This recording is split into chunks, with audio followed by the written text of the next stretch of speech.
selama penindasan masih berlangsung, selama penjajahan masih berlangsung, selama eksploitasi sumber daya alam di tanah Papua masih berlangsung, selama eksploitasi terhadap sumber daya manusia Papua masih berlangsung, selama itu teriakan kemerdekaan tetap akan keluar dari suara rakyat Papua. Jadi hari ini kamu yang orang Papua di depan ataupun seluruh rakyat Papua, kamu dengar, rasisme terus menerus berlangsung terhadap orang Papua. Beberapa 2019 di Surabaya orang katakan orang Papua monyet, orang Papua marah. Kemarin di Yalimo orang katakan orang Papua monyet, orang Papua marah. Membakar sekolah, kasih hancur semua fasilitas umum. Kemarin di Timika lagi terjadi rasisme lagi. Kenapa orang Papua terus menerus dirasis? Saya mau tanya kenapa? Karena anak kandung dari kolonialisme adalah rasisme. Selama rasisme masih ada, selama kolonialisme masih bercokol di atas tanah Papua, selama penjajahan Indonesia masih ada di atas tanah Papua, selama itu rasisme akan terus ada. Orang Papua akan terus, sekalipun kamu sudah pakai pakaian seragam, kamu sudah mengabdi ke Indonesia habis-habisan, tapi kamu tidak akan luput dari rasisme. Yakob Sayori membela timnas Indonesia habis-habisan, kaki patah. Kemarin Indonesia kalah dan dikatakan monyet. Artinya apa? Sampai kapanpun manusia Papua tidak akan pernah dipandang sejajar oleh rakyat, oleh bangsa Indonesia. Karena apa? Superioritas rasial yang tumbuh itu menyebabkan sehingga orang Indonesia selalu menganggap bangsa Papua sebagai bangsa kelas 2, sebagai manusia kelas 2 yang selalu harus dirasis, selalu harus direndahkan. Rasisme ini yang kemudian dilembagakan di dalam peraturan sistem hukum Indonesia. Sehingga apa? Di Jawa saja Rangga Sasana bikin negara Sunda Empire saja kamu tidak tanggap. Ini jelas-jelas di deklarasi. Saya pernah undang dia di Metro TV, di CNN TV One. Kamu tidak tangkap dia. Kenapa di Papua Bapak berempat itu cuma surat saja kamu tangkap? Ini rasis kamu bukan? Ini rasis kamu bukan? Ini rasis kamu bukan? Ini yang namanya rasisme sistemik. Rasisme yang dilembagakan. Rasisme yang sudah terkonstruk ke dalam pola pikir aparat kekerasan Indonesia. Tentara polisi yang bertugas di Indonesia sudah didoktrin bahwa semua yang gimbal, semua yang kulit hitam, semua yang pakai pakaian compang-camping itu adalah TPNPB, harus ditembak. Sedangkan TPNPB itu oknum, bukan semua rakyat Papua. Jadi kamu turun itu ketika konflik kekerasan di kampung-kampung sana pecah, TPNPB menghindar, kamu turun babat masyarakat di kampung yang tidak tahu apa-apa. Ini namanya rasis. Tanya baik-baik, cari penyebabnya baik-baik. 5.000 orang mengungsi di Eifat Timur di Maiprat sana. 67.000 orang mengungsi satu Papua. Itu karena apa? Kacamata rasisme yang Indonesia turun pakai babat orang Papua. Tidak tanya, tidak lihat yang gimbal sedikit, lihat yang pakai pakaian compang-camping sedikit, lihat yang kaki kosong sedikit, langsung menyimpan, tangkap semua. Kita mau bergaya model apapun ini kita punya tanah, kan tidak berhak atur-atur kita. Kamu dari mana? Indonesia masuk di Papua itu ilegal. Hari ini keberadaan Indonesia di Papua itu ilegal. Rio Kagame cuma mengatur sampai 25 tahun, bukan sampai 67 tahun. Kamu ragu sekali. Rio Kagame hanya mengatur sejak 69 sampai tahun 77. Sampai tahun 87. Itu saja. Tapi kamu ragu sampai sekarang ini bagaimana? OSUS kamu perpanjang 2 kali. Orang Papua tidak pernah minta perpanjangan OSUS. Kamu dengar Yan Madenas, kamu dengar Bahlil, kamu dengar siapa Ali Ngabalin dari Surabaya. Orang-orang ini tuh baku dia tidak pernah mengatasnamakan orang Papua. Lalu tuh manusia gadungan yang jalan ke Jakarta bersama orang Papua. Baru kasih jalan OSUS. Itu. Jadi kami mau kasih tahu bahwa kamu punya segala macam cara yang hari ini rejim Prabowo Gibran yang 67 tahun Indonesia bercokol di atas tanah Papua. Kamu mau kasih gula-gula apapun tidak akan meredam Papua merdeka. Itu. Kemarin kamu sengaja bunuh ibu guru satu di Yahukimo, baru kami hitamkan TPNPB yang bunuh. Kami hitamkan orang tua yang bunuh. Kamu bilang mereka yang bunuh ibu guru Melani Wanmea. Padahal apa?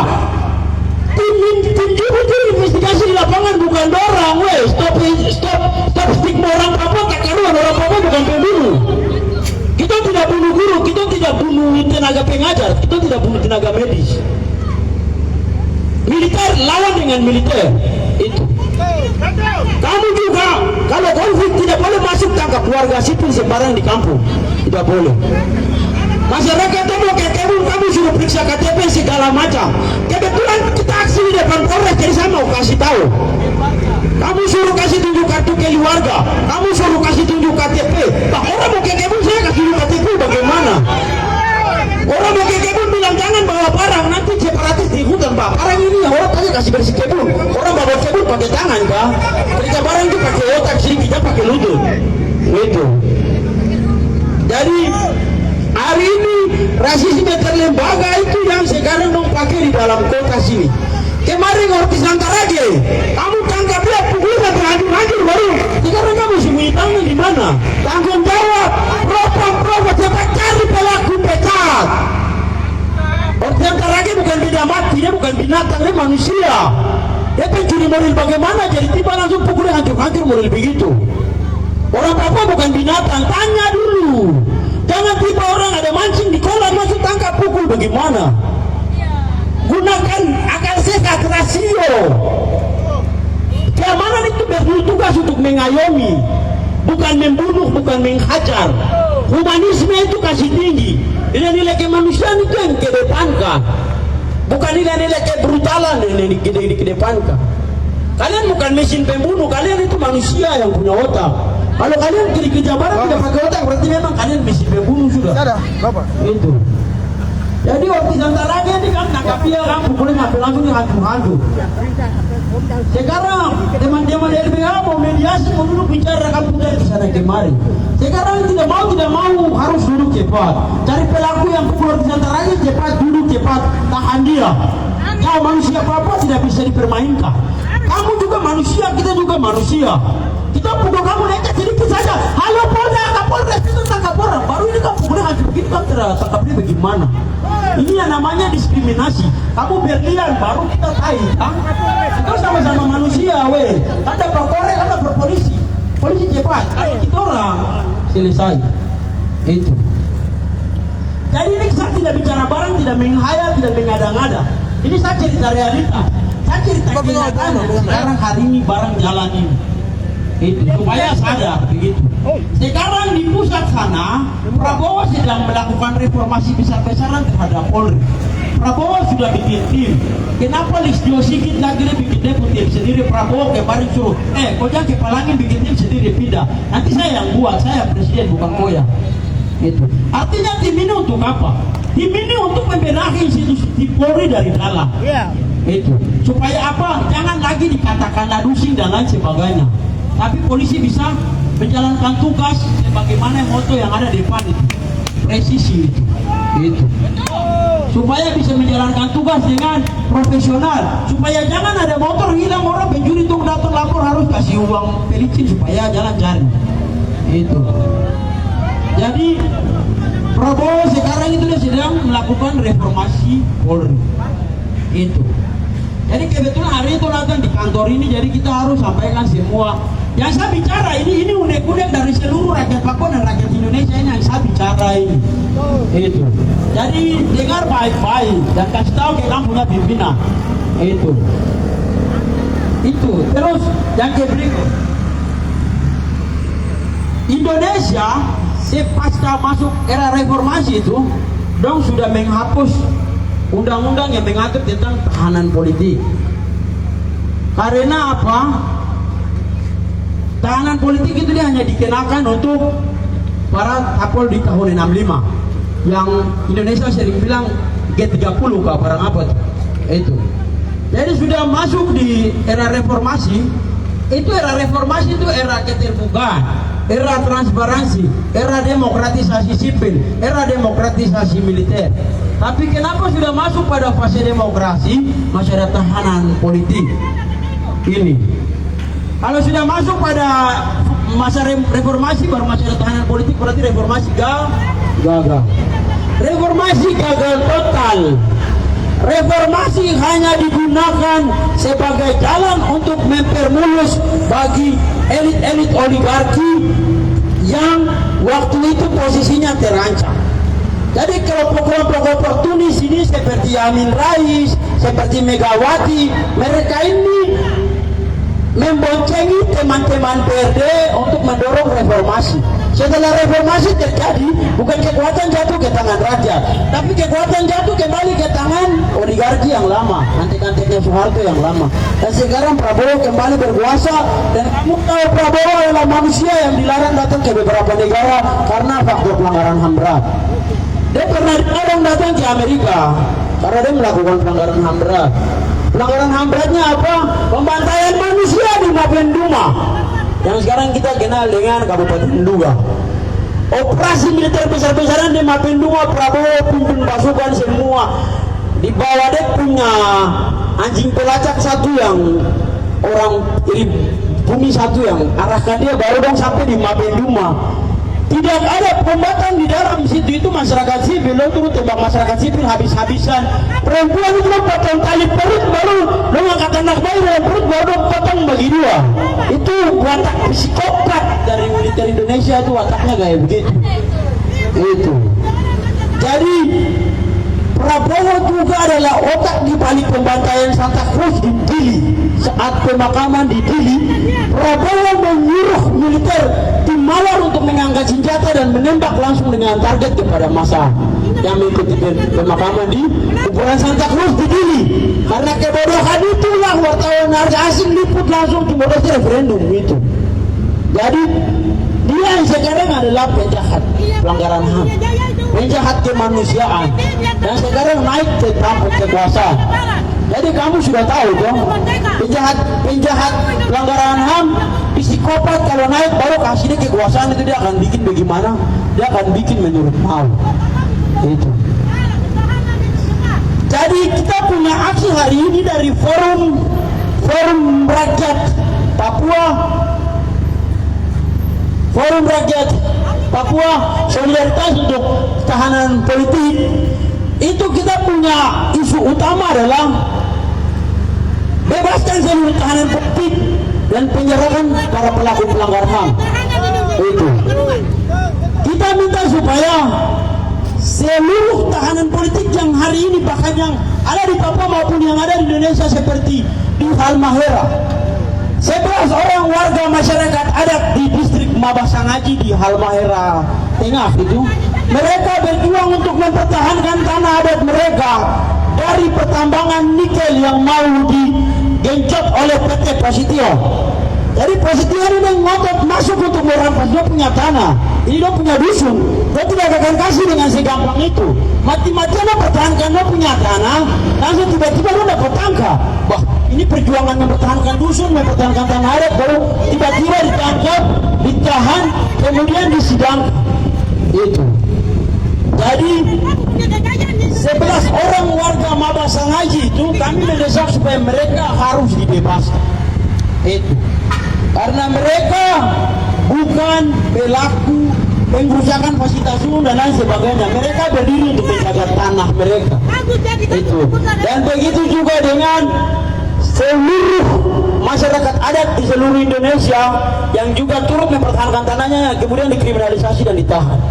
Kami juga bersolidaritas untuk Bapak Vincent Kuipalo yang hari ini di Merauke, yang berdiri untuk mempertahankan tanah adatnya dari perampasan proyek strategis nasional atau proyek setan nasional yang dikontrol oleh negara hari ini. Bapak Vincent Kuipalo berdiri untuk mempertahankan tanah adatnya, tapi negara berusaha untuk menteror Bapak Vincent Kuipalo bersama keluarga. Rumahnya terus diketuk, rumahnya terus diganggu, dia terus diteror, diintimidasi oleh warga-warga di kampung yang kemungkinan besar disogok oleh perusahaan dan aparat. Jadi kami bersolidaritas untuk Bapak Vincent Kuipalo. Kami juga mau menekankan bahwa penjahat pelanggaran HAM yang hari ini berada di dalam lingkaran istana itu harus dipenjarakan. Jangan munafik, jangan bersembunyi di balik rejim. Hari ini Wiranto, penjahat pelanggaran HAM besar yang membunuh orang Papua pada operasi di Timika untuk pembebasan Sandra, dan juga adalah otak di balik serangkaian operasi militer di Papua dan pembantaian massal, hari ini telah naik dan menduduki posisi-posisi penting di dalam jabatan Indonesia. Artinya apa? Bagi Indonesia, membunuh rakyat Papua adalah sebuah keberhasilan. Bagi Indonesia, membunuh rakyat Papua yang melawan adalah prestasi. Saya mau kasih tahu, prajurit Kopassus yang membunuh TSLW itu, setelah TSLW meninggal dia naik pangkat. Dia jadi gubernur Akmil di Magelang. Siapa yang mau Sandra bisa tipu, kita tahu. Dia jadi gubernur Akmil di Magelang. Masa ini pembunuh ini? Pembunuh baru bisa naik pangkat, itu bagaimana?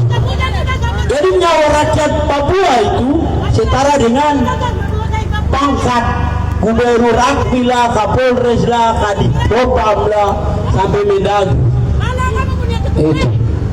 Kau tugas di Papua, kau berhasil bunuh aktivis politik, kau langsung terbang, tinggal langsung Jakarta, langsung naik jabatan tinggi di Polda. Di Polda Metro Jaya itu langsung tinggi, langsung Mabes Polri. Itu rahasia umum yang orang Papua sudah tahu. Itu.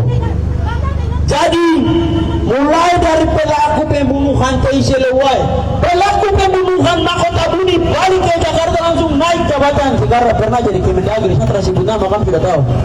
Nah, itu orang yang bunuh Musa Mahkota Buni, instruksi suruh tembak dia di lingkaran Abel. Sekarang dia pernah jadi Mendagri, itu saja. Cuma itu saja. Jadi kita mau kasih tahu bahwa negara Indonesia ini adalah negara yang dimerdekakan dengan darah dan air mata. Atau pejuang itu berjuang dengan darah dan air mata. Belanda jajah kamu tidak sekejam kayak kamu jajah kita sekarang. Kalau dulu Belanda dengan Jepang menjahat, berarti Soekarno udah sebelum duluan. Soekarno tidak kasih merdekakan pun negara. Itu. Kalau dulu Belanda sekejam kamu sekarang jajah kita, berarti Soekarno sudah mati dari dulu sana. Bung Tomo sudah mati dari dulu sana. Haji Agus Salim sudah mati dari dulu sana. Pokoknya pejuang-pejuang Indonesia sudah mati. Tapi Belanda sejahat-jahatnya dia masih humanis, dia masih demokratis. Makanya apa? Kamu bisa bikin BPUPKI, kamu bisa bikin PPKI, bisa dorong kemerdekaan Indonesia. Itu karena apa? Sejahat-jahatnya mereka masih punya hati, tidak sama seperti kalian. Kalian jangankan bikin lembaga begitu, baru dia mau begini, baru menyampaikan pendapat, baru duduk sembahyang, baru duduk berdoa saja orang sudah kasih bubar. Itu bagaimana? Antara curhat saja ditangkap. Itu bagaimana? Itu demokratis kah tidak? Itu adalah tindakan pemberangusan ruang demokrasi dan tindakan untuk melanggar prinsip-prinsip hak asasi manusia. Jadi pendeta Beni Diai bilang begini, kamu itu latihan lain, main lain, tulis lain, bikin lain. Tulis di undang-undang yang begini, kemerdekaan ialah hak segala bangsa dan oleh sebab itu penjajahan harus dihapus. Dan orang Papua minta mereka, kenapa kamu bakal lain? Kamu turun kirim pesawat tempur dan kamu pilih dari Brasil, tapi tembak orang di pegunungan Bintang sana. Perang yang tidak seimbang. Panah-panah lawan pesawat tempur bagaimana? Hari ini Prabowo berdiri di meja umum PBB katakan bahwa kami berdiri bersama Palestina, kami melarang Israel. Stop munafik, stop cari pencitraan di hadapan PBB sudah. Kamu sibuk Palestina, baru Papua yang kamu jajah ini bagaimana? Jangan pakai pendekatan agama. Kalau pakai pendekatan agama, Papua siapa kibarkan bendera Israel, ini mau bikin apa? Tidak boleh. Lihat itu pakai pendekatan kemanusiaan. Kalau pakai pendekatan kemanusiaan kita sama. Kita juga sayang dengan saudara-saudara di Palestina yang penembakan, pembantaian massa. Tapi kamu ini terlalu menggunakan pendekatan agama. Kata Presiden Muslim, jadi simpati ke Palestina habis-habis. Baru kita, kamu kasih umbak di hutan-hutan, kamu bom rumah-rumah, tembak anak-anak kecil. Ibu satu di puncak, ibu dia nama itu Karina Murid. Kamu bunuh dia, kamu potong dia pakai kepala, buang di belakang dia punya rumah. Sampai hari ini tidak tahu dia punya proses bagaimana. Nah itu. Jadi kita mau bilang bahwa Demokrasi yang hari ini ditampilkan oleh Indonesia adalah demokrasi pencitraan. Itu demokrasi pencitraan. Demokrasi untuk menunjukkan di hadapan forum PBB bahwa Indonesia adalah negara demokrasi. Demokrasi pencitraan itu. Kamu bicara di hadapan forum PBB, kalau orang bicara Papua Merdeka, kamu bicara begini. Kita sudah kasih otsus, jadi lo sudah ini anggap saja sudah semi merdeka. Otsus yang kamu kasih ke Papua itu tidak sama dengan otsus yang Ina kasih ke Macau, Ina kasih ke Taiwan, Ina kasih ke Hong Kong. Otsus itu kayak begitu. Otsus itu artinya apa? Berhak punya bendera sendiri, berhak punya mata uang sendiri, berhak punya pemerintahan sendiri. Cuma apa? Hubungan bilateral, pertahanan keamanan yang akan bergantung kembali ke domain atau ke negara asal. Otsus yang sebenarnya itu kayak begitu. Bukan otsus yang hari ini kamu buang ya. Kamu hanya kirim uang yang berapa T yang tidak sama dengan uang Freeport dengan LNG yang kamu kerap dari tahun berapa itu. Jadi otsus ini kan uang ganti kembali, uang ini tuh uang ganti kembali. Dana bagi hasil dari LNG dengan Freeport sama perusahaan-perusahaan besar di Papua ini orang bagian kasih ke uang otsus. Tambah kurang sedikit yang pinjam ke Uni Eropa.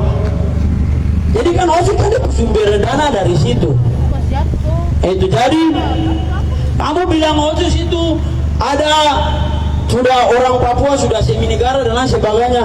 Itu adalah otsus manipulatif, itu adalah otsus pencitraan. Kenyataannya otsus di Papua hanya dinikmati oleh Mendagri, turun ke bawah MRP dong baku bagi, turun ke bawah wali kota dari gubernur dong baku bagi, masyarakat tidak dapat apa-apa. Itu kenyataan otsus di Papua hari ini.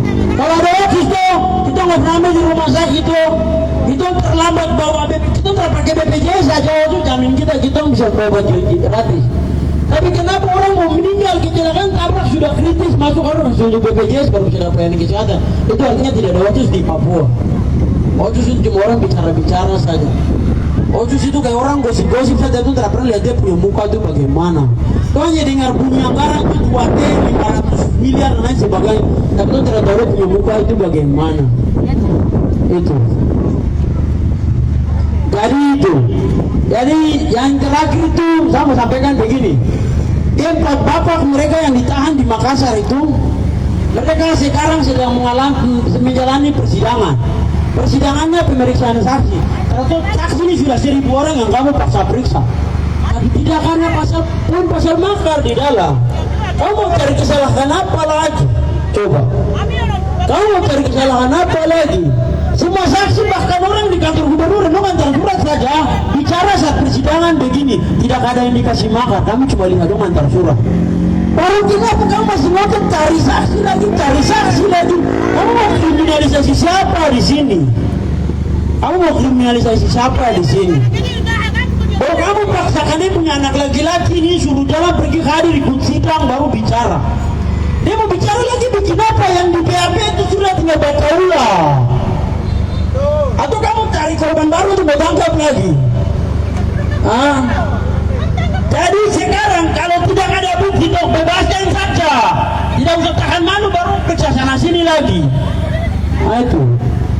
Cari saksi. Kalau tidak ada sebut berarti bebaskan sudah. Tidak usah yang aneh-aneh lagi mau tahan kah, mau kriminalisasi siapa kah? Tidak usah. Kamu menyusahkan orang. Itu. Kamu menyusahkan orang. Kamu punya keyakinan semua mengajarkan supaya kita harus baik hati sama orang, ada ABCD dan semua harus ada nilai moral. Tapi kenyataannya kamu menyusahkan orang dengan memaksakan orang untuk ditahan.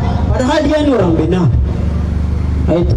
Jangan karena malu tutup otak, uang tutup otak jadi gelap mata, itu tidak boleh. Harus berpikir yang rasional. Tidak ada bukti bebaskan itu.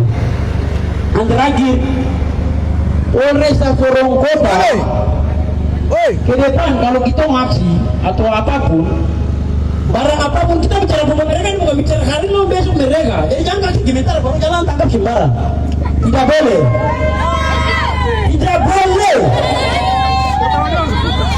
Barang itu legal disahkan oleh negara ini diatur di dalam konstitusi.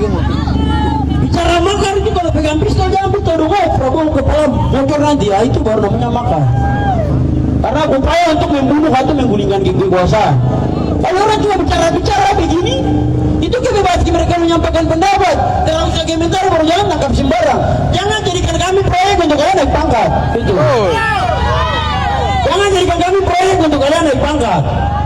Masalah-masalah di Sorong ini kalau masalah besar kita dapat hibah besar proyek untuk selesai barang. Jadi jangan jadikan kita proyek untuk kami naik pangkat. Itu kerja barang untuk pikir baik-baik, pakai akal sehat, pakai rasional.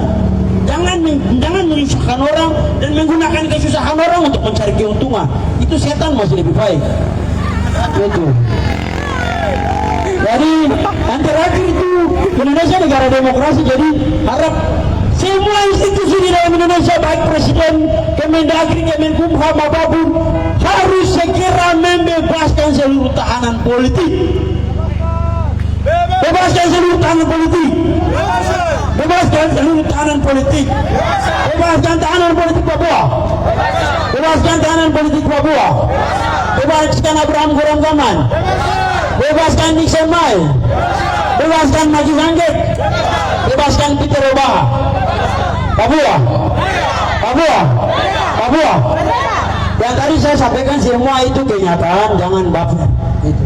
Camkan itu dan berubah diri menjadi lebih baik supaya jangan dapat kritik setiap hari. Hormat, bagi saya kembalikan.